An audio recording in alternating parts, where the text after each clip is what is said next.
Noli Me Tangere, Kabanata 27, sa Pagtakip Silim. Sa lahat ng may handaan sa pista ng San Diego, kay Kapitan Tiago ang pinakamalaki. Sinadya niyang higtan sa dami ng handa ang mga tagalalawigan dahil kay Maria at Ibarra na kanyang mamanugangin. Dahil si Ibarra ay pinuri pa ng isang tanyag na dyaryo sa Maynila sa pagsasabing siya ay bihasa at mayamang kapitalista, Kastilang Pilipino at iba pa. At bago pa mang dumating ang talagang piyesta, ilang araw nang dumarating ang sari-saring inumin at pagkain galing sa Europa sa tahanan ni Kapitan Tiago. Sa pagdating ng kapitan sa bisperas, may pasalubong ito kay Maria na isang agnos na may brilyante at esmeralda at kapirasong kahoy na mula sa bangka ni San Pedro.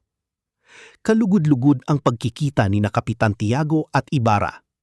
May mga ilang kaibigang dalaga si Maria na kinumbidang mamasyal si Ibarra. Humingi ng pahintulot si Maria sa ama nito at siya'y pinahintulutan naman. Gayunman, nagbili ng ama na kailangang umuwi bago maghapunan si Maria sapagkat darating si Padre Damaso. Mahigpit na inanyayahan naman ni Kapitan Tiago si Ibarra na sa kanilang tahanan na siya maghapunan.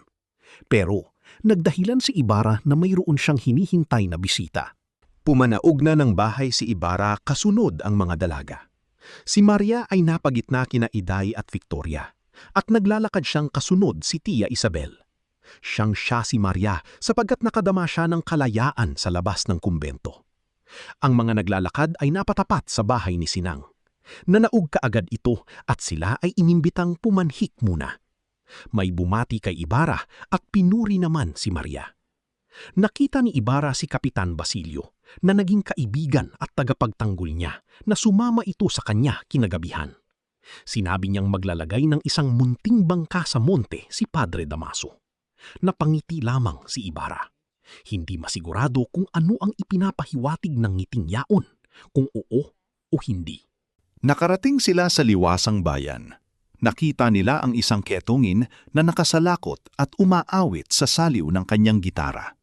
Pinandidirihan at nilalayuan siya ng mga tao sapagkat natatakot silang mahawa ng sakit nito. Ang ketungin ay pinarusahan ng maraming palo dahil lamang sa pagliligtas niya sa isang nahulog sa mababaw na kanal. Pagkakita ni Maria sa ketungin, sinagilahan siya ng pagkakahabag. Kinuha ni Maria ang suot na agnos at nilagay sa bakol ng ketungin sa pagtataka ng kanyang mga kasama. Kinuha ng ketungin ang agnos sa bakol at ito ay kanyang hinagkan. Sumunod ay lumuhod ito sa may harap ni Maria at isinubsob ang ulo at hinagkan ang mga bakas ng yapak ni Maria. Nagtakip ng muka si Maria at pinahid ng panyo ang lubhang na mamalisbis sa muka. Kamukat-mukat ay biglang lumapit ang baliw na si Sisa at hinawakan sa bisig ang ketongin. Ipinatanaw ni Sisa sa ketongin ang ilaw sa kampanaryo at sinabing naroroon ang anak niyang si Basilio na bumababa sa lubid. Itinuro rin niya ang ilaw sa kumbento at sinabing nandoroon naman ang anak niyang si Crispin. Binitiwan ni Sisa ang ketongin at umalis na kumakanta. Umalis na rin ang ketongin na dala ang bakol. Sa gayong pangyayari, naibulong na lamang ni Maria na mayroon palang mga taong kulang palad.